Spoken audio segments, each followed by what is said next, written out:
Olá e sejam muito bem-vindos. Sabem, começar a aprender uma língua nova é, na verdade, como prepararmos para uma grande viagem. Há todo um mundo novo de cultura, de pessoas, de experiências à nossa espera. Mas a primeira pergunta é quase sempre a mesma, não é? Por onde é que eu começo?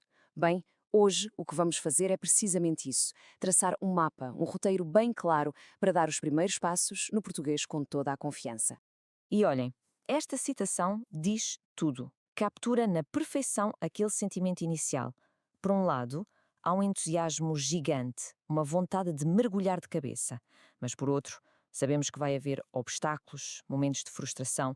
E o segredo não é tentar evitar esses desafios. Isso é impossível. O segredo é ter as ferramentas certas para os conseguir ultrapassar. E é exatamente esse o nosso objetivo hoje: dar-vos um guia para navegarem estes primeiros passos sem medos. Quem nunca passou por isto? Abrir um livro de gramática pela primeira vez e sentir isto, uma autêntica avalanche de informação. Tempos verbais, preposições, substantivos, adjetivos. É tão, mas tão fácil uma pessoa sentir-se completamente perdida, sem saber para onde se virar. Mas a solução não é do todo tentar aprender tudo de uma só vez. A chave, o segredo, está em focarmos-nos nos fundamentos, mas de uma forma estratégica, passo a passo. Então, vamos a isso. Vamos transformar essa sensação de caos e de sobrecarga numa sensação de clareza e controlo. A nossa jornada de aprendizagem vai ser guiada por um roteiro muito simples, pensado especificamente para construir uma base sólida, tijolo a tijolo. O nosso mapa para hoje tem três paragens principais, três marcos fundamentais. Primeiro, vamos começar pelo princípio de tudo, os sons, que são mesmo o alicerce da língua. Depois, vamos passar para o vocabulário e aqui vamos descobrir um truque incrível que nos vai permitir conhecer centenas de palavras logo de início. E por fim, vamos aprender como juntar tudo para construir as primeiras frases. No final, o caminho vai estar bem claro à nossa frente. Vamos começar? Ok, primeiro passo. E este é, se calhar, o mais crucial de todos: dominar os sons. Antes mesmo de tentarmos falar ou de percebermos frases inteiras, precisamos de nos habituar à música, à melodia da língua. Pensem nisto como os alicerces de uma casa. Se a base for forte, tudo o que construirmos em cima vai ser sólido. A grande vantagem, à primeira vista, é que o alfabeto português nos é muito familiar, parece o mesmo que usamos em inglês. Mas, e este é um grande mas, o segredo é não assumir que as letras soam sempre da mesma maneira. Aprender as regras de pronúncia, logo desde o início, vai fazer uma diferença brutal na rapidez com que se consegue compreender e, claro, ser compreendido. E o que é absolutamente fascinante nisto que estamos a ver é como alguns sons que nos parecem completamente novos, na verdade, já os conhecemos de outras paragens.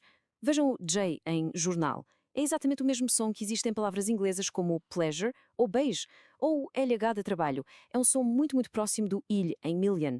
E o NH em amanhã, embora não exista em inglês como uma letra só, é precisamente o som que fazemos em canyon. Ou seja, o ponto-chave é este: não são sons estranhos.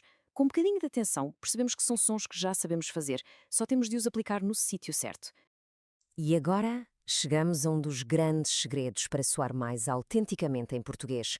Os sons nasais são uma das marcas registadas da língua. E a regra é bastante simples. Sempre que uma vogal é seguida por um M ou um N, ou quando tem aquele símbolo por cima, o til, como na palavra pão, o som muda.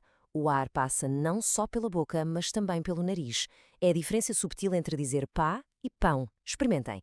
É este pequeno detalhe que, quando praticado, faz a pronúncia dar um salto de qualidade imediato. E o melhor de tudo é que, quando esta base de sons está bem dominada, de repente as variações regionais tornam-se muito mais fáceis de entender. As diferenças de sotaque entre Portugal e Brasil, ou mesmo dentro do Brasil, entre São Paulo e o Rio de Janeiro, deixam de ser uma fonte de confusão, uma barreira. Pelo contrário, transformam-se em detalhes interessantes, em música diferente, mas sobre uma base que já nos é totalmente familiar. Muito bem. Com a base dos sons bem assente, podemos passar para o próximo grande bloco de construção, o vocabulário. E aqui, preparem-se, porque tenho boas e más notícias. Mas vamos começar pelas boas, que são honestamente fantásticas. Sim, é a mesma verdade. Isto não é um exagero para motivar. Quem fala inglês já começa com uma vantagem gigante no que toca ao vocabulário português. E isto acontece por causa de um fenómeno chamado cognatos. São basicamente palavras que têm a mesma origem latina e que por isso são muito parecidas na escrita e no significado nas duas línguas. É como ter um atalho secreto para o vocabulário. E olhem só para isto que ilustra na perfeição o poder dos cognatos. Não estamos a falar de palavras soltas, estamos a falar de padrões, de fórmulas. Palavras que em inglês acabam em "t", muitas vezes em português acabam em "dad". Publicity, publicidade. As que acabam em "tation" passam a "cão". Information, informação. O "li" transforma-se em "mente". Exactly, exatamente. Isto não são só exemplos, são autênticas chaves que nos abrem a porta a um vocabulário imenso logo desde o primeiro dia. Agora, vamos à parte que exige um bocadinho mais de atenção, porque este atalho fantástico dos cognatos tem uma pequena armadilha. E é muito importante conhecê-la para evitar alguns mal-entendidos que podem ser, bem, no mínimo embaraçosos. São os famosos falsos amigos ou falsos cognatos. E o nome assenta-lhes que nem uma luva.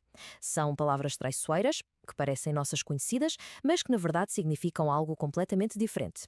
Um exemplo clássico: pretend, em inglês, significa fingir, mas em português, pretender significa tencionar, ter a intenção de fazer algo. A lição aqui é clara. Devemos aproveitar ao máximo o poder dos cognatos, mas sempre com um pé atrás, verificando e construindo o vocabulário de forma consciente, sem nunca assumir um significado. Ok, já temos os sons e já temos uma estratégia para o vocabulário. Agora está na hora de juntar tudo. E para isso precisamos das regras da estrada, a gramática. Mas vamos esquecer aquela ideia de decorar listas infindáveis de regras. Em vez disso, vamos focar-nos em perceber um sistema simples que nos ajuda a organizar as palavras e a comunicar ideias de forma clara. E sim, mais uma vez, começamos com notícias excelentes para quem já fala inglês.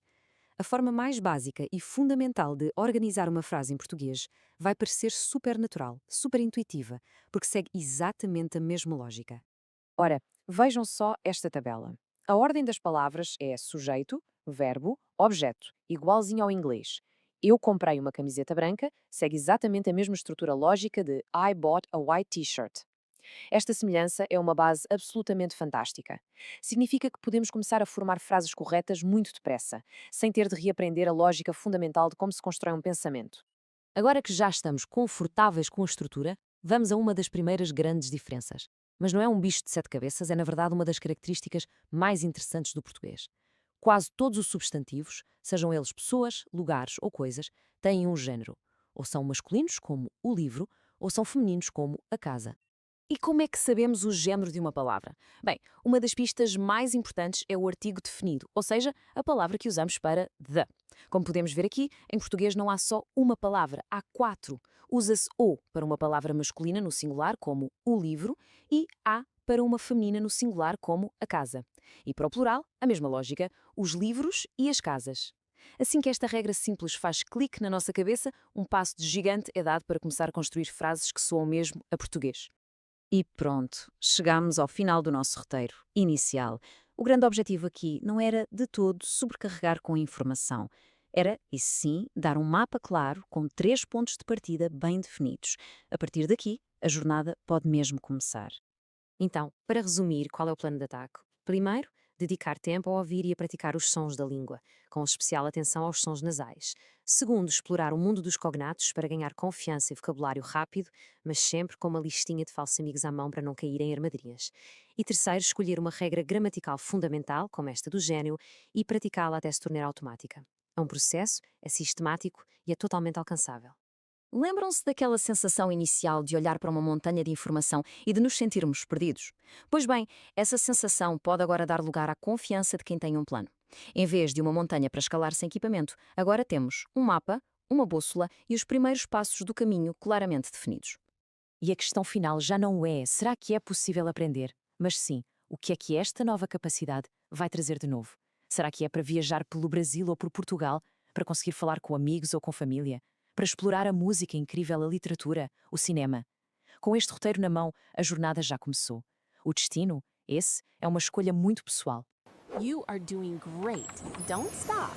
Subscribe and watch the next video.